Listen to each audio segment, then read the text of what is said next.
Okay, well, this was the hearing with Attorney General Jeff Sessions, and now I've been a big Jeff Sessions fan for years, and I've gotten to know him, and so, you know, you might say that I'm biased, but I'm not the only one who says that Sessions acquitted himself very, very well.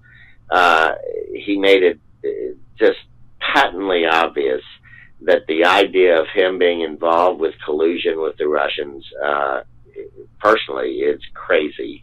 And anybody that knows him and knows him as an Eagle Scout would know that he would not cover up for anybody else doing so.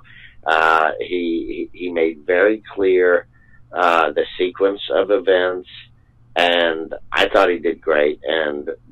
But again, because I'm biased, I also watched immediately CNN afterwards. CNN is not friendly to the Trump administration, but John King, who is not a conservative, but he tries to be fair-minded.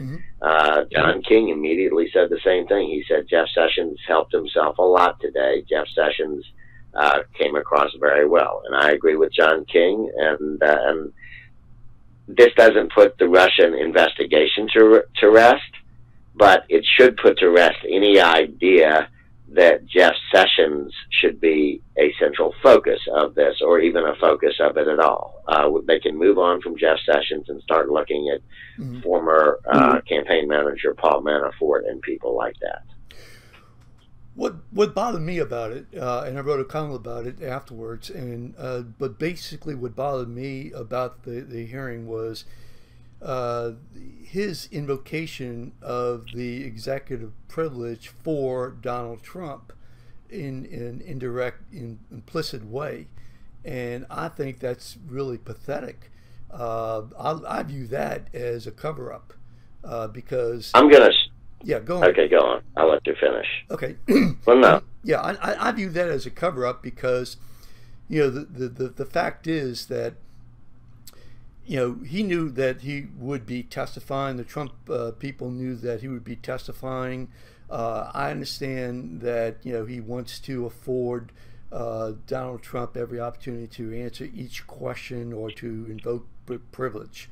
But in essence, what you're talking about, therefore, is you're talking about never having an opportunity for somebody, you know, to be able to, in a situation where there could be a crime, to be able to actually tell what their side is without having the president putting the kibosh on it. So that's what my concern is. Go ahead. Okay, and this is where I'm going to strongly disagree with you, maybe because I've been around Congress so long and seen this so many times. It would have been grossly irresponsible for Sessions not to say that that he would not testify right now on private advice he gave the president. There is very good reason why cabinet secretaries and others who work for the president should be able to give their advice, their honest advice to a president without worrying that it might be demanded of them that they say what their advice is. A lot of advice is speculative, it's hypothetical, it's an if this, then that kind of thing, and there is a realm where where that is really nobody's business, because what is the business of the public is the final decision and the reasons for it by the president. It's deliberative process. Now, legally speaking, if you go ahead and testify to your private advice to the president, then you have given up, you have already taken away the president's legal right or possibly privilege to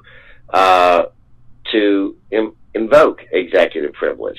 In other words, you can't tell something and then go back and take it back and say, oh, that was privileged. And so until the question gets to be analyzed, at least temporarily, you need to say, well, I can't discuss that. I'm not invoking, I as the witness, now I'm putting myself in Sessions' shoes, I am not the one invoking executive privilege, but I'm reserving the president's right to do so until their lawyers can analyze the question and see if there is any executive privilege or deliberative process privilege involved. And so he's not saying I will never answer these questions. He's saying that right now, until this is sorted out, I can't answer these questions. And that is absolutely right. And that is what administration witnesses have done for decades and decades and decades. And it's standard operating procedure. And it only becomes a problem if they continue to stonewall, if the same question continues to be asked, and if when it's asked they continue to refuse to answer without a specific legal citation of executive privilege, then it becomes stonewalling and it becomes contempt of Congress. But until then, in the early stages, he had no other choice. Okay, and listen, I do appreciate your opinion there. Let me just throw this out to you, and just to say that, it number one, again, and you know this, it's not his privilege, and he's protecting it in a sense for the president. The president had an opportunity to evoke the privilege in general, and he didn't do that. And so the scrutiny, therefore, based upon what you're saying, is that he didn't do it because he wanted to see exactly what question was being asked. Okay, let's say, let's go there, and let's say that's fair. Okay, but then is it fair for him, meaning Donald Trump and others, including the Republican Party and others, from Fox News and so on, to say, well, you see, there's nothing there. I mean, there's no evidence. Well, there's no evidence because, number one, nobody's saying anything. So, you can't do that.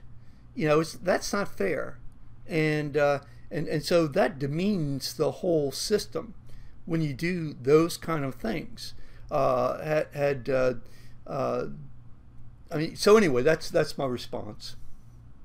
Okay, and what I'm saying is, this is part of the give and take of the sort of political play between the joints in this system of where there is separation of powers, and where there's a complicated give and take, and this always happens.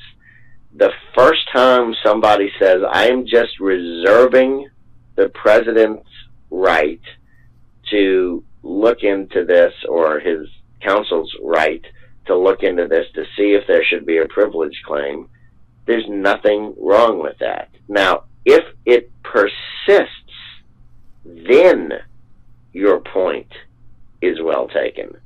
But at this early stage, again, it's standard operating procedure to say, my advice to the president is my advice to the president. Sure, yeah, go on. And aides have a right to have their oral advice be confidential, because if you've ever been there, there's so many teams, you've got to put every option on the table when you're giving advice. So you're going to say, well, as things stand now, Mr. President, I think I would do this, but we still need to find out A, B, C, X, Y, and Z, blah, blah, blah, blah, blah. And so it's a moving target as more information comes in.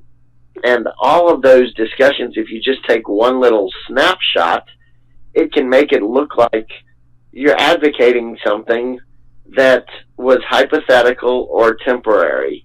And you shouldn't have to answer for every bit of deliberative process. That's, I mean, otherwise nobody would give their honest assessment to the president because they're afraid of being hauled before a congressional committee. I mean, that's just crazy. Again, I understand that. I'm just saying that at the same time, I don't think it's fair for the administration to go on the internet and Twitter, etc., and to make statements such as, well, there's nothing there, that because they haven't responded to any of the questions that were asked. So that's a different question. That's what the administration does on social media, and that might not be fair. And so how they use Jeff Sessions and Dan Coates' and Admiral Rogers' temporary refusal to talk about their advice to the president, there's a difference between their refusal in testimony to do that and what the White House then does to spin that refusal. I think your objection is not with the testimony. I think your objection is to how the White House then uses it to spin. And if that is your objection, I totally agree with you. You're absolutely right. Excuse me. I think that when you're dealing with a potential crime, I think that whatever privileges that a president might have are going to be diluted, and so I think that's where you kind of get into some areas where you basically do not have either the administration or the members of the administration do not have those type of protections. So that's I would argue just the opposite. If you're dealing with a specific crime, then you end up with sort of a Fifth Amendment right against self-incrimination. And so if you are the cabinet secretary, you have to respect the president's right to protect himself. Everybody's all big on the Fifth Amendment. Well, the president enjoys the Fifth Amendment too, sure, as well as executive privilege and deliberative process privilege. And darn well, I can't stand this president. But there is every good reason to keep that executive authority, again, temporarily. If it gets to be a serious issue of withholding actual evidence, then that becomes a court battle. But for the early stages of this sort of thing, again, this is early stages. This is not an absolute denial. Mm-hmm. It is absolutely right to retain that possibility for executive privilege. Okay. You're acting as if this is the be all and end all final answer. No, this is part of a process. Okay, fair enough. I was going to say John Dean. I wonder whether or not Richard Nixon would still be president, but for John Dean's own testimony. Yeah, again, that was much further along. John Dean didn't come out in March of 1973 when Ehrlichman and Haldeman were fired. John Dean didn't come out and say, "Oh, I want to testify, I want to testify, I want to testify."